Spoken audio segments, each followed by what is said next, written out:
সালমান আল ফারিসি রাদিয়াল্লাহু আনহু উনি আরব মানুষ ছিলেন না, নন আরব ছিলেন, পার্সিয়ান, ফার্সিতে কথা বলতেন, মানে ইরান থেকে এসেছিলেন। ইরান। উনি প্রথমে অগ্নি উপাসক ছিলেন। কি ছিলেন? অর্থাৎ ওই যে জরাথুষ্ট যারা আগুন দেখলে এরা পূজা করে, আগুনের পূজা যারা করে, জরাস্ট্রেনিয়ান, এই ধর্মে বিশ্বাসী ছিলেন। আগুনের পূজা করতেন ইরানে। তিনিও আগুনের পূজা করে, তার বাবাও আগুনের পূজা করে। তো একদিন বাবা একটা কাজে পাঠিয়েছে, ওই কাজ করতে যেয়ে সে খ্রিস্টানদের গির্জা ক্রস করতেছিল। ছোট মানুষ গির্জা ক্রস করতে যেয়ে দেখে খ্রিস্টানরা কেমন যেন আলাদা ইবাদত করে, নামাজ পড়ে। এটা দেখে খুব ভালো লাগছে, তার খুব ভালো লাগছে। বাড়িতে এসে বাবারে বলে, বাবা আমি দেখলাম যে খ্রিস্টানরা তাদের চার্চে গির্জায় নামাজ পড়ে, এটা তো অনেক সুন্দর, আমরা যে আগুনের সামনে যা করি এটার চেয়ে ওইটা সুন্দর। বাবা বলে, খাইছে, ছেলে তো আমার শেষ হয়ে যাবে। তো বলতেছে, না না বাবা, আমরা যে আগুনের উপাসনা করি এটাই ভালো। উনি বলেন, না, আমি অনেক চিন্তা করেছি, ওরা যেভাবে গডের কাছে চায় ওইটা শ্রেষ্ঠ। বাবার সাথে ছেলের, সালমানের অনেক তর্ক বিতর্ক। পরে বাবা ভাবলেন, যদি ওকে না আটকায় তাইলে প্রভাবিত হয়ে সে খ্রিস্টান হয়ে যেতে পারে। তো ঝগড়া তর্ক বিতর্ক শেষে তার পিতা তাকে শেকলবন্দি করলো। কি করলো? পায়ে শেকল লাগায় রাখছে। কিন্তু ছেলে তো মনে মনে খ্রিস্ট ধর্মের প্রতি আকৃষ্ট হয়ে গেছে। তো ওই খ্রিস্টানরা তার সাথে লুকিয়ে যোগাযোগ করত। সালমান ওই খ্রিস্টানদেরকে বলল যে, তোমাদের খ্রিস্টান ধর্মের উৎপত্তি কোথায়? বলে, সিরিয়াতে। বলতেছে, এখান থেকে কোনো কাফেলা সিরিয়া যাবে নাকি? বলতেছে, হ্যাঁ, মিশনারি ওয়ার্কে একটা কাফেলা আসতে যাবে। বলতেছে, যেদিন যাবে আমাকে বলবে। তো যেদিন যাবে তাকে এসে বলা হয়েছে তার বাবা নাই, সে শিকল ভেঙে, শিকল সহ ওই কাফেলার সাথে যে জড়িত হয়েছে। দেখেন বিশ্বাস, আদর্শ মানুষকে কিভাবে উজ্জীবিত করে। উনি চলে গেলেন সিরিয়াতে। সিরিয়াতে যে এক পাদ্রির হাতে বায়াত হলেন, কিন্তু ওই পাদ্রিটা ছিল ভণ্ড। সে খ্রিস্টানদের দান সৎকা নিয়ে গরিবদের না দিয়ে নিজেই খেয়ে ফেলতো।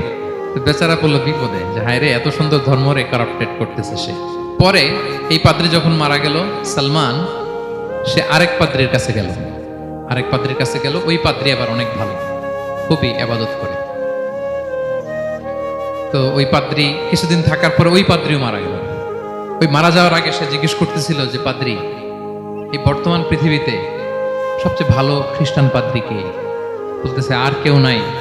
যদি ভালো খ্রিস্টান পাদ্রি তোমাকে পেতে হয়, জানতে হয়, তোমাকে ইরাকের মোসেল শহরে যেতে হবে। এবার মোসেলে যে সে আরেক খ্রিস্টান পাদ্রির কাছে থাকে। কিছুদিন পরে ওই পাদ্রিও মারা গেল। মৃত্যুর আগে তাকে জিজ্ঞেস করছিল যে, পাদ্রি আপনি বলেন তো, আপনার পরে শ্রেষ্ঠ পাদ্রি কে আছে পৃথিবীতে? সে বলতেছে, আমার পরে শ্রেষ্ঠ কোনো পাদ্রি আর পৃথিবীতে নাই। খ্রিস্টান ধর্ম শেষ হয়ে গিয়েছে, নাই। তবে জেনে রেখো, শেষ জামানার নবী আসার সময় ঘনিয়ে এসছে। তিনি যে এলাকায় আসবে, এলাকাটা চারদিকে পাহাড় বেষ্টিত থাকবে। চারদিকে থাকবে পাহাড়, খেজুরের বাগান, মরুদ্যান। তাকে চেনার আলামত আছে। কি আছে? আলামত আছে। এক নম্বর আলামত হচ্ছে, ওই শেষ নবীকে দানের খাবার দিলে তিনি খায় না, কিন্তু উপহার দিলে সে নেয়, খায়। আর তার পিঠে দুই কাঁধের মাঝখানে একটা নবুয়তির মোহর আছে। সুবহানাল্লাহ। যদি পারো তার কাছে যে বায়াত হও। সালমান আল ফারিসি পাগল হয়ে গেছে ওনার সন্ধান পাওয়ার জন্য। কিভাবে যাবে, কিভাবে যাবে? তো উনি কিছু ছাগল পালতেন। একটা কাফেলা তিনি পেলেন, যে কাফেলা আরব কাফেলা, বনু কালবের কাফেলা, আরব দেশে যাচ্ছে। তাদের সাথে তিনি চুক্তি করলেন যে, আমার যত ছাগল আছে এই ছাগলগুলো তোমাদের দিয়ে দিব, তোমরা কি ওই এলাকায় আমাকে পৌঁছে দিবা? তার বললেন, হ্যাঁ, পৌঁছে দিব। সব ছাগল দিয়ে দিলেন, রওনা হইলেন ওই এলাকায়। মাঝপথে তারা তার সাথে জুলুম করলো, অন্যায় আচরণ করলো। তাকে দাস হিসেবে বিক্রি করে দিল ইহুদিদের কাছে। ওয়াদি আল কোরা নামে একটা জায়গা আছে, ওখানকার এক ইহুদির কাছে বিক্রি করে দিল। সে ইহুদির কাছে দাস হিসেবে থাকতে আরম্ভ করলো। অনেকদিন পরে, মদিনার পূর্ব নাম কি দেখি কে বলতে পারে? হ্যাঁ, মাশাআল্লাহ, তো মদিনার পূর্ব নাম হচ্ছে ইয়াসরিব। তো ইয়াসরিবের এক ইহুদি, বনু কুরাইজার ইহুদি, সে আসছে ওয়াদি আল কোরাতে তার কাজিনের কাছে। এসে দেখে নতুন এক দাস পাইছে। বলছে, আমি কিনবো, তুমি কিনতে চাও? তার কাছে বিক্রি করে দিল। তখন ইয়াসরিবের ওই ইহুদি, বনু কুরাইজার, সালমান আল ফারিসিকে নিয়ে ইয়াসরিবে চলে গেল। সুবহানাল্লাহ। মদিনার আগের নাম কি? বিষ্ণু ইসলাম মক্কা থেকে হিজরত করে কিছুদিন পরে কই যাবেন? সত্যের অনুসন্ধানে যদি আপনি হন, সত্য আপনি পাবেনই, সত্যের কাছে আপনি পৌঁছাবেন, এতে কোনো সন্দেহ নেই। দেখেন বিষ্ণু ইসলাম ওই এলাকায় আসবেন, আসার আগে আল্লাহ তাআলা সালমানকে নিয়ে ওখানে পৌঁছে গেছে। তিনি ওখানে থাকলেন, দীর্ঘদিন থাকলেন, খেজুর বাগানে তিনি কাজ করেন আর অপেক্ষা করেন যে কবে বিষ্ণু ইসলাম আসবেন। একদিন তিনি খেজুর গাছের উপরে কাজ করতেছেন, হঠাৎ ইহুদিরা বলা বলি করতেছে আজকে ওই মক্কা থেকে কোন এক লোক নাকি আসছে কোবা পল্লীতে, সবাই বলে সে নাকি নবী, সবাই বলে সে নাকি। এই কথা শুনে উনি খুশিতে ওই খেজুর গাছ থেকে ধপাস করে নিচে পড়ছে। নিচে পড়ে মালিককে বলতেছে কে আসছে, কে আসছে। এই কথা শুনে মালিক রেগে মেগে তাকে মারতে আরম্ভ করলো যে তোমার জেনে কি লাভ, যাও এখান থেকে। তার মানে সুবহানাল্লাহ, সালমান আল ফারিসি তিনি জেনে গেলেন যে বিষ্ণু ইসলামের আগমন ঘটেছে। আপনারা জানেন যে হিজরতের যে রুটটা, বিষ্ণু ইসলাম সরাসরি ইয়াসরিবে বা মদিনায় না ঢুকে প্রথমে কুবাতে ঢুকেছিলেন, কুবা পল্লীতে কিছুদিন ছিলেন, মসজিদে কুবা নির্মাণ করেছেন। তো তিনি তো সত্যের সন্ধানী হয়ে পাগল, আল্লাহর কাছে সবসময় দোয়া করতেন, আল্লাহ সেই আখির জামানার নবীর সন্ধান যেন আমি পাই। সালমান আল ফারিসি রাদিয়াল্লাহু তাআলা আনহু ওই যে তার পাদ্রীর শিখিয়ে দেয়া যে আলামত, তিনি দেখলেন ঠিকই তো ইয়াসরিবের দুই দিকে হাররা আছে, মানে পাহাড় বেষ্টিত, আবার খেজুরের বাগান আছে। এবার তিনটা যে আলামত দিয়েছিল ওই আলামত চেক করার জন্য কিছু খেজুর নিয়ে কুবায় চলে গেলেন। কুবায় যেয়ে দেখেন বিষ্ণু ইসলাম সাহাবাদের নিয়ে বসা। তো তিনি বিষ্ণু ইসলামের সাথে পরিচিত হয়ে বললেন এই যে কিছু সাদাকার খেজুর আমি আপনার জন্য এনেছি, নেন। বিষ্ণু ইসলাম বললেন ওই যে ওদেরকে দাও, ওই যে গরিব সাহাবারা ওদেরকে দাও। বিষ্ণু ইসলাম খেলেন না, সে মনে মনে বলতেছে এই তো একটা পেয়ে গেছে, একটা পেয়ে গেছে। উনি কিন্তু খায় নাই, ধরেও নাই, বলতেছে যে ওদেরকে দাও। দিল, সাহাবারা খেলো। এরপর বিষ্ণু ইসলাম কুবা থেকে মদিনায় চলে গেলেন। তখন মদিনার নাম হয়নি, ইয়াসরিবে গেলেন। এবার কিছুদিন পরে আরো কিছু খেজুর নিয়ে সালমান রাদিয়াল্লাহু তাআলা আনহু বিষ্ণু ইসলামের কাছে গেলেন। এবার যে বললেন কিছু খেজুর আমি উপহার হিসেবে আপনার জন্য এনেছি, আপনি কি গ্রহণ করবেন? বিষ্ণু ইসলাম বললেন অবশ্যই গ্রহণ করব। বলেই তিনি একটা নিয়ে খেতে শুরু করলেন, খেলেন এবং বিতরণ করলেন। এবার তো সালমান মহা খুশি, এই তো পেয়ে গেছি দুইটা সাদাকার খেজুর, বলেছি ধরেও নাই, খায় নাই, যখনই বললাম উপহার খেয়েছে। এবার বাকি রইল কয়টা? সেটা কি? নবুয়তের সিলমোহর, দ্য সিল অফ প্রফেসি। এটা তো দেখা এত সহজ না, যদি এদিকে থাকে, জামা পরে থাকলে দেখা যাবে। তো এটার জন্য প্রায় যায়, কিন্তু ব্যাটে বলে হয় না, ট্রাই করে কিন্তু দেখা যায় না। একদিন তিনি গেলেন এবং এটার জন্য তো পিছে পিছে থাকতে হবে, কি বলেন? কথা নেই বার্তা নেই, হুট করে পিছু পিছু ঘোরা যায় নাকি কারণ? একদিন একটা উপলক্ষ তৈরি হলো, সেটা কি? বিষ্ণু ইসলাম এক সাহাবী মারা গেলেন বাকিউল গারকাদে, মানে যেটাকে আমরা জান্নাতুল বাকি বলি, কবরস্থানে ওই লাশ নিয়ে যাচ্ছে, সবার সাথে সাথে বিষ্ণু ইসলামও যাচ্ছে। তো এখন তো একটা সুযোগ, পিছনে পিছনে যাওয়া যায়, কি বলেন? এইবার সালমান এসে পিছু ছাড়ে না, নবীজির পিছনে পিছনে যায়, কিন্তু স্বাভাবিক যাওয়া না, একটা আছে সিম্পলি হাঁটা, এরকম না, একবার এদিকে যায়, একবার ওদিকে যায়, একবার এদিকে যায়। আর সাহাবারা মনে মনে ভাবে ঘটনা কি, এরকম করে কেন লোকটা? কিন্তু বিষ্ণু ইসলাম তো জানেন কেন এরকম করতেছে, ঠিক কিনা বলেন? বিষ্ণু ইসলাম সেদিন দুইটা চাদর পরেছিলেন, একটা নিচে আর একটা উপরে, নিচে লুঙ্গি আর একটা চাদরটা দিয়ে গা ঢেকেছিলেন। বিষ্ণু ইসলাম ইচ্ছে করে পিঠের চাদরটা একটু নিচের দিকে নামালেন, যাতে করে সে যেটা খুঁজতেছে ওটা দেখে ফেলে। বিষ্ণু ইসলাম চাদরটাকে একটু করে নিচে নামালেন, নামানোর সাথে সাথে তিনি দেখলেন দ্য সিল অফ প্রফেসি, মাহরুন নবুয়া। দেখার সাথে সাথে সালমান আল ফারিসি চিৎকার দিয়ে বিশ্বনবীকে জড়িয়ে ধরলেন এবং ওই জায়গাটাতে দুই ঠোঁট দিয়ে চুমু খেলেন, কাঁদতে শুরু করলেন। বিষ্ণু ইসলাম বললেন কেন কাঁদো তুমি? এতক্ষণ আমি আপনাদেরকে যা শোনালাম, সালমান পুরো ঘটনাটা বিষ্ণু ইসলামের কাছে বর্ণনা করলেন। বললেন ইয়া রাসূলুল্লাহ, এই জন্য কাঁদি, আমি ছিলাম অগ্নি উপাসক, সত্যের সন্ধানে আমি খ্রিস্ট ধর্ম গ্রহণ করেছি। 3 খ্রিস্টান পাদ্রী শেষ করে সর্বশেষ যে ভালো পাদ্রীটা, উনি বলছে যে উনি মরার পরে আর কেউ ভালো পাদ্রী নাই, আখির জামার পায়গাম্বার আগমনের সময় এসেছে। পাহাড়ি এলাকা, চারদিকে খেজুর বাগান, এরকম জায়গায় উনি আসবে। আর 3টা সাইন বলেছে, উনি সাদাকা খায় না, উপহার নেয়, খায়, আর তার পিছনে থাকবে মাহরুন নবুয়া, নবুয়তের সিল। সুবহানাল্লাহ। বিষ্ণু ইসলাম খুশি হলেন, তাকে শাহাদা পড়ালেন এবং বললেন যে তোমার এই দাসত্ব থেকে মুক্তির জন্য কি লাগবে? সে বলে যে আমার চুক্তি হয়েছে 300 খেজুর গাছ লাগবে। কয়শো? বিষ্ণু ইসলাম বললেন কে আছো তোমাদের ভাইকে সাহায্য করবা? কেউ 20টা, কেউ 30টা, কেউ 40টা, সব সাহাবারা ডোনেট করে 300 খেজুর দিয়ে দিলেন, খেজুরের গাছ হয়ে গেল। আর 40 গ্রাম স্বর্ণ, এটাও দিতে হবে। তো কোন এক যুদ্ধে বিষ্ণু ইসলাম একটা ছোট্ট স্বর্ণের টুকরা পেয়েছিলেন, বললেন যাও এটা নিয়ে ওজন দাও, ওজন দিলে দেখবা হয়ে গেছে। ওইটা নিয়ে ওজন দেয়া হলো, দেখা গেল মুহূর্তে একেবারে সমানে সমানে 40 গ্রাম হয়ে গেছে। সালমান আল ফারিসি রাদিয়াল্লাহু তাআলা তারপর থেকে মৃত্যুর আগ পর্যন্ত বিষ্ণু ইসলামের সাথে ছিলেন, সবগুলো যুদ্ধে অংশগ্রহণ করেছেন। এবং 5ম হিজরিতে ওই যে পরীক্ষা খননের কথা আমরা জানি না, দ্য ব্যাটল অফ ট্রেন্চ, এই বুদ্ধিটা আসছিল সালমান রাদিয়াল্লাহু তাআলার মাথা থেকে। এটা হচ্ছে ওনার ব্রেন চাইল্ড, কারণ আরব দেশে এরকম পরীক্ষা খনন করার ট্রেডিশনই ছিল না। উনি তো আরব দেশের না, আসছে পারস্য থেকে। ওনার এই বুদ্ধি পরামর্শ নিয়ে বিষ্ণু ইসলাম 5ম হিজরিতে পুরো মদিনার চারদিকে খনন করে এই পরীক্ষা করেছিলেন। সুবহানাল্লাহ পড়েন। তাহলে প্রিয় সুধী, মাহরুন নবুয়া বিষ্ণু ইসলামের একটা ইউনিকনেস, অন্য কোনো নবীর ছিল না। বিষ্ণু ইসলামের ছিল কাজিরিল হাজালা, কবুতরের ডিমের মতো, পিঠের মতো। বিষ্ণু ইসলাম ইন্তেকালের আগে ওনাকে অপশন দেয়া হয়েছে, নবী আপনি চাইলে থেকে যেতে পারেন আজীবন, আর চাইলে আমার কাছেও চলে আসতে পারেন। You have option. Bishnu Islam তার রবের সাথে সাক্ষাৎকে চুজ করেছেন এবং ইন্তেকালের আগে তিনি পড়েছিলেন আল্লাহুম্মা গফিরলি ওয়ারহামনি ওয়ালহিকনি বির-রফিকিল আ'লা। আল্লাহ আপনি আমাকে ক্ষমা করুন, আল্লাহ আপনি আমার প্রতি রহম করুন, আল্লাহ আমি আপনার সান্নিধ্যে যেতে চাই, পৃথিবীতে থাকতে চাই না। সুবহানাল্লাহ। অপশন দেয়া হয়েছে। আপনারা অপশন দেয়া হবে? হ্যাঁ, চাইলে আজীবন থাকেন। আমরা অপশন পেলে তো বলতাম আল্লাহ যা হয়েছে এখানেই থাকতে চাই। কি বলেন? বিষ্ণু ইসলাম বলেছেন ইলা রফিকিল আ'লা, হে আল্লাহ আমি আপনার সান্নিধ্যে যেতে চাই। বিষ্ণু ইসলাম ইন্তেকাল করলেন এবং উম্মার জন্য এটা সবচাইতে বড় ফিতনা এবং পরীক্ষা ছিল। এর চেয়ে বড় কষ্টদায়ক বিষয় ছিল না উম্মার জন্য বিষ্ণু ইসলামের ইন্তেকাল। তিনি যখন ইন্তেকাল করলেন, সাহাবারা পাগলের মতো হয়ে গেল। ওমরে ফারুক উনি বিশ্বাসই করে না, মানে আমার নবী মরতে পারে এটা উনি ভাবতেই পারেন না। উনি নাঙ্গা তলোয়ার বের করে বলতে আরম্ভ করলেন, যে বলবে মোহাম্মদ মারা গিয়েছে আমি তার গর্দান উড়িয়ে ফেলব। পরিস্থিতি অত্যন্ত ভয়ঙ্কর। আবু বকর রাদিয়াল্লাহু তাআলা আনহু তিনি আয়াত তেলাওয়াত করলেন, ওমা মুহাম্মাদুন ইল্লা রাসূল কদ খালাত মিন ক্বাবলিহির রুসুল। মুহাম্মদ রাসূল ছাড়া কিছু নন, তার আগে অনেক রাসূল এভাবে চলে গেছে। তিনি যদি মারা যায় বা শহীদ হয় তোমরা কি আবার আগের কুফরিতে ফিরে যাবে?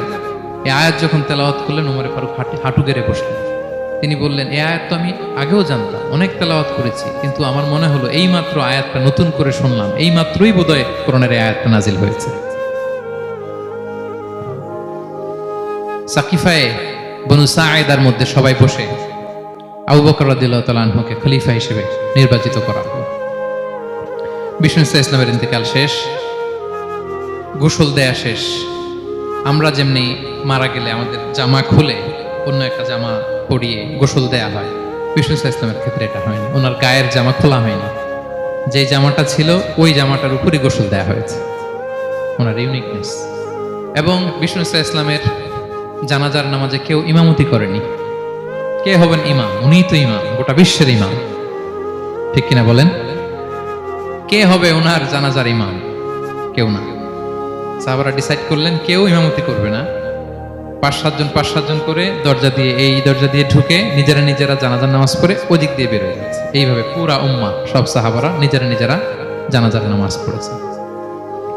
এবং নবীদের বৈশিষ্ট্য হচ্ছে নবীরা যেখানে মারা যায় ওখানেই কবর দিতে হয়। জানেন এটা? বিষ্ণু ইসলাম মারা গিয়েছিলেন আম্মাজান আয়েশা রাদিয়াল্লাহু তাআলার ঘরে, ফলে ওখানেই বিষ্ণু ইসলামের কবর হয়েছে, ওখানেই কবর। এবং ওই কবর দেওয়ার পরেই, ওই কবর দেওয়া ঘরের ভিতরে আম্মাজান আয়েশা রাদিয়াল্লাহু তাআলা যতদিন বেঁচে ছিলেন ওখানেই ছিলেন, কবরের পাশে। এরপরে বাবা মারা গেলেন আবু বকর, বিষ্ণু ইসলামের পাশে কবর দেয়া হলো। বাবা আর স্বামীর পাশেই থাকলেন। এরপর ওমরে ফারুক মারা গেলেন, ওনারও কবর দেয়া হলো। কিন্তু এখন তো আর বাবা আর স্বামীর সাথে পর্দা নাই, ওমরে ফারুকের সাথে তো পর্দা আছে। তো তখন তিনি ঘরটা হয়ে গেছে ছোট, 3টা কবরে অনেক জায়গা স্পেস নিয়ে গেছে। এখন অল্প একটু জায়গা পর্দা টাঙাই দিলেন ওমরে ফারুকের সাথে পর্দা হিসেবে, ছোট্ট একটা জায়গায় যতদিন বেঁচে ছিলেন ওখানটাতেই ছিলেন।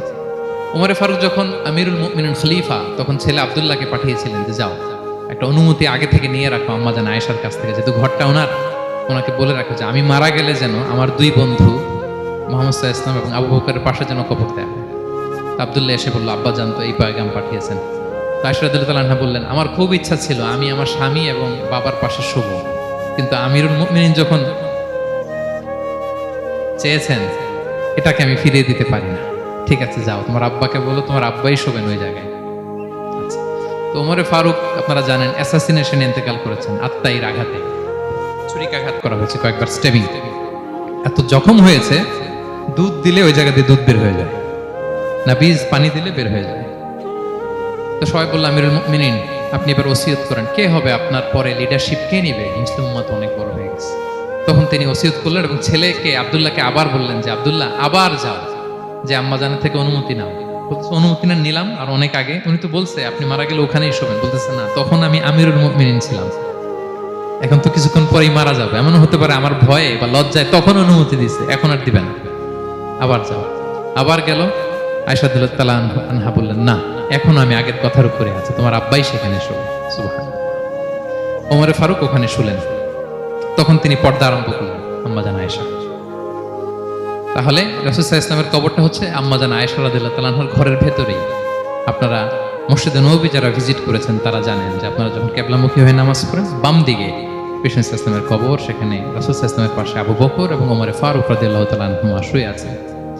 রাসূল সাল্লাল্লাহু আলাইহি ওয়াসাল্লামের কবর থেকে মিম্বার পর্যন্ত এই পুরো জায়গাটা রাউদাতুম মিন রিয়াদিল জান্নাহ, দুনিয়ার বুকে জান্নাতের একটা টুকরা। এবং আম্মাজান আয়েশা বলতেন যে আমাকে আল্লাহ এমন কিছু দিয়েছেন যেটা অন্য নারীকে দেননি। কি কি? এক নাম্বার, আমি হচ্ছে একমাত্র বিষ্ণু ইসলামের কুমারী স্ত্রী। আয়েশা রাদিয়াল্লাহু তাআলা আনহা ছাড়া আর যত স্ত্রী ছিলেন সবাই ছিলেন বিধবা, তিনি একমাত্র কুমারী স্ত্রী। তিনি এবং রাসূল সাল্লাল্লাহু আলাইহি ওয়াসাল্লাম যখন শীতের রাতে একই কম্বলের নিচে রাত্রি যাপন করতেন, তখনও কোরআনের আয়াত নাজিল হতো।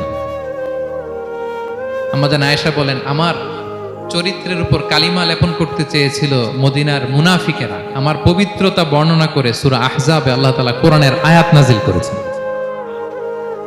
আমার ঘরের মধ্যে বিষ্ণু ইসলামের কবর এবং আমার কোলে মাথা রেখে বিষ্ণু ইসলাম শেষ নিঃশ্বাস ত্যাগ করেছেন।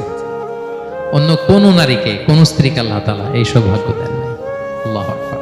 তার বিষ্ণু ইসলামের একটা ইউনিকনেস হচ্ছে কেউ ওনার জানাজার নামাজের ইমামতি করেন নাই, কেউ করেননি, আলাদা আলাদা ভাবে একটা নামাজ পড়েছে। উনি ওনার কবরে এখনো জীবিত অবস্থায় আছেন, হায়াতুন নবী। তবে আমরা এখন যেরকম জীবিত এরকম নয়, বারজাকি জগতের জীবিত। তিনি ইন্তেকাল করেছেন, মৃত্যুবরণ করেছেন নিঃসন্দেহে, তিনি বারজাকি জগতে চলে গিয়েছেন, কিন্তু সেই জগতে তিনি জীবিত। আমরা যখন নবী সাল্লাল্লাহু আলাইহি ওয়াসাল্লামকে সালাম দেই, দরুদ পাঠ করি, বিষ্ণু সাল্লাল্লাহু আলাইহি ওয়াসাল্লাম কবর থেকে ওই সালামের উত্তর দেন।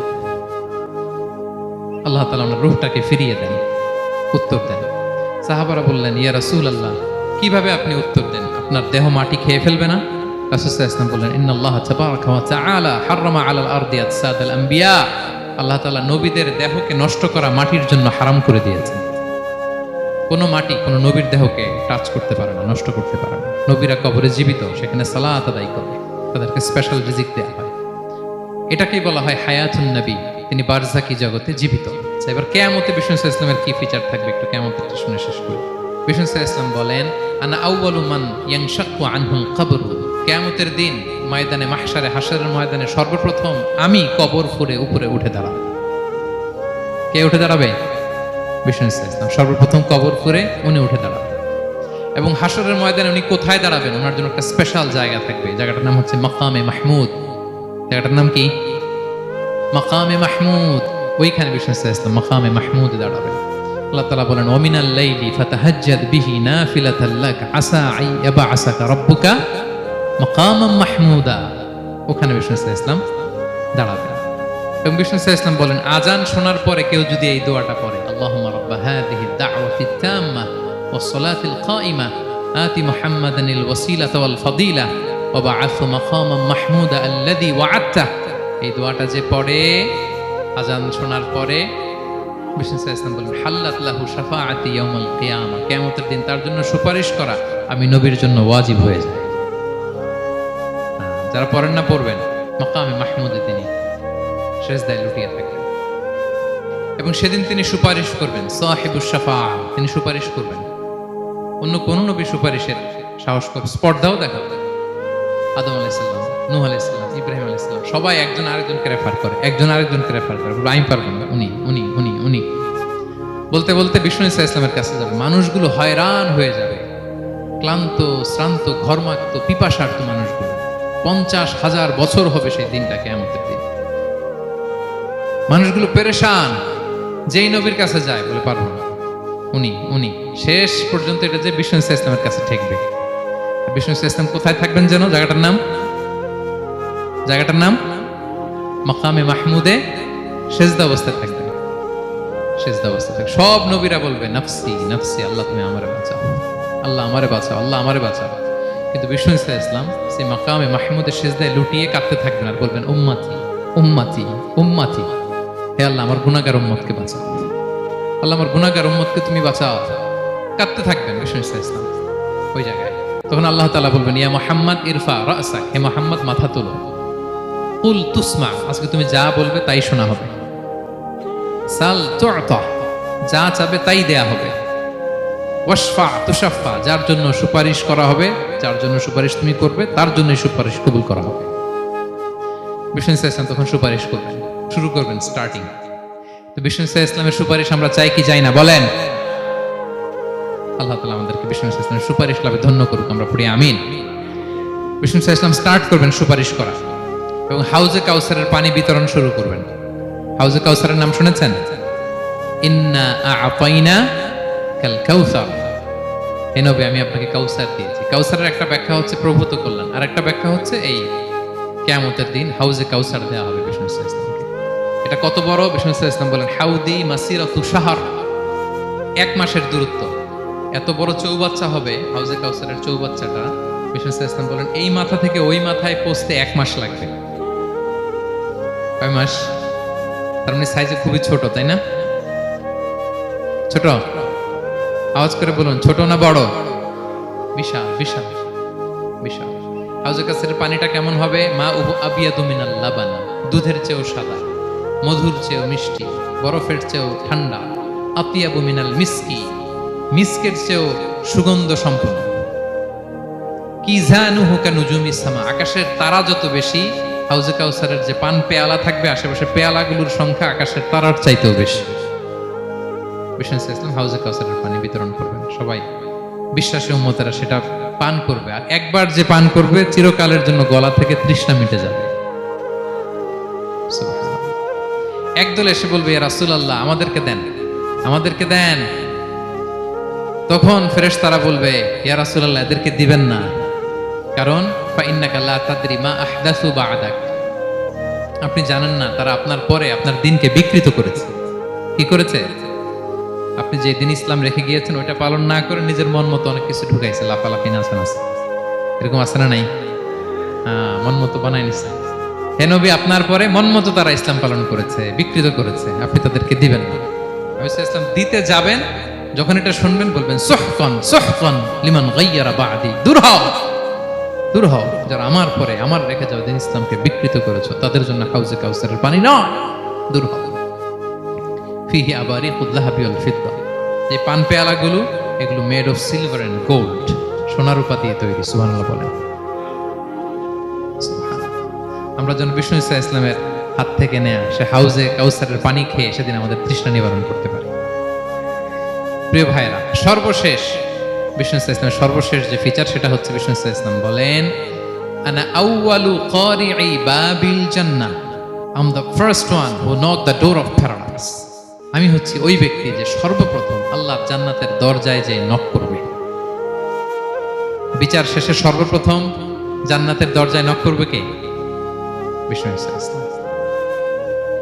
তখন জান্নাতের দরজার রক্ষী ফেরেশতার নাম খাজেন। কি নাম? সে বলবে মানিল কারি, who is knocking the door? তখন বিষ্ণু ইসলাম বলবেন আনা মুহাম্মদ রাসূলুল্লাহ, আমি মুহাম্মদ রাসূলুল্লাহ বলছি। তখন খাজেন বলবে আহলান ওয়া সাহলান, আপনার জন্যই আমি অপেক্ষা করতেছি, আল্লাহ বলে দিয়েছেন আপনার আগে কারো জন্য যেন জান্নাতের দরজা খোলা না হয়। বিষ্ণু ইসলাম তার বিশাল উম্মতে মুহাম্মাদীকে নিয়ে জান্নাতের ভেতরে প্রবেশ করবেন। আমরাও যেন সেই সৌভাগ্যবান কাফেলার ভেতরে থাকতে পারি, আমরাও যেন বিষ্ণু ইসলামের সেই বিশাল কাফেলা একসাথে থেকে আমাদের পেয়ারা হাবিবের সাথে আল্লাহর জান্নাতে ঢুকতে পারি। আমরা সবাই পড়ি আমিন। প্রিয় ভাই, বিষ্ণু ইসলাম সবাইকে নিয়ে জান্নাতে ঢুকবেন। তাহলে এই যে 20টা পয়েন্ট আপনাদের সাথে শেয়ার করেছি, এগুলো হচ্ছে distinctive characteristics of prophet Muhammad সাল্লাল্লাহু আলাইহি ওয়াসাল্লাম। এটা অন্য কাউকে বিষ্ণু ইসলাম ছাড়া আল্লাহ তাআলা কাউকে আর এগুলো দেননি। তাহলে এগুলো থেকে আমাদের কি শিক্ষা?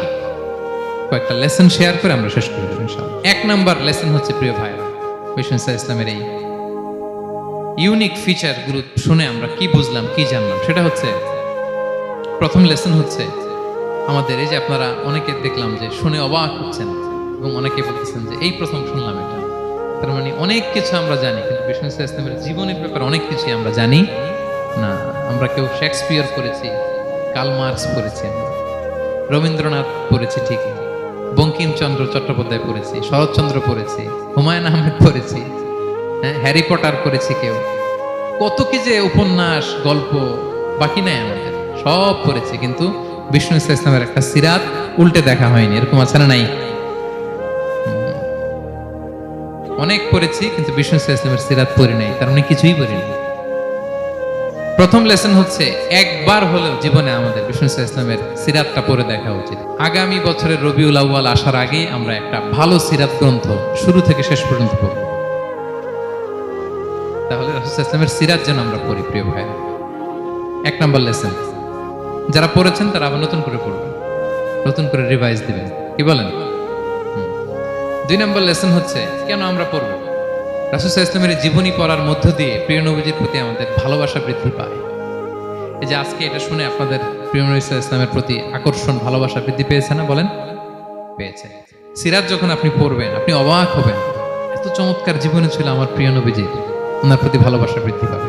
আর নবীর প্রতি ভালোবাসার দরকার আছে না নাই? বলেন, হুব্বুহু আল ঈমান, নবীর প্রতি ভালোবাসা এটা ঈমানের অংশ বা অঙ্গ না, নবীরে ভালোবাসাই হচ্ছে ঈমান। নবীর ভালোবাসাটাই কি? ঈমান।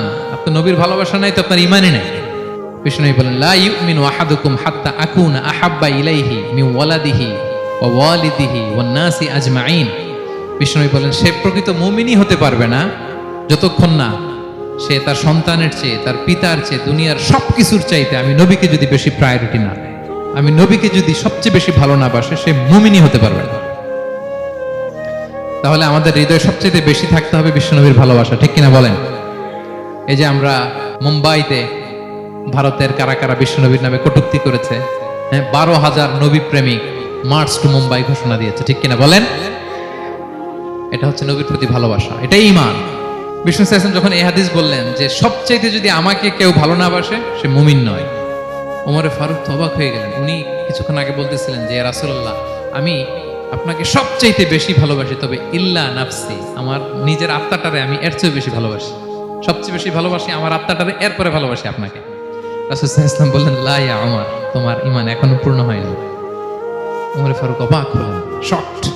উনি বললেন, এতে যদি আমার ঈমানই পূর্ণ না হয়, যার কারণে আমি আখিরাত চিনলাম, জান্নাত চিনলাম, আল্লাহর পরিচয় পেলাম, তিনি তো আমার কাছে সবচেয়ে বেশি প্রিয়, মুহূর্তেই তিনি দ্ব্যর্থহীন কণ্ঠে ঘোষণা করলেন যে ইয়া রাসূলুল্লাহ, ঠিক এই মুহূর্ত থেকে দুনিয়ার সবকিছু, এমনকি আমার নিজের জানের চাইতেও, আত্মার চাইতেও আমি আপনাকে বেশি ভালোবাসি।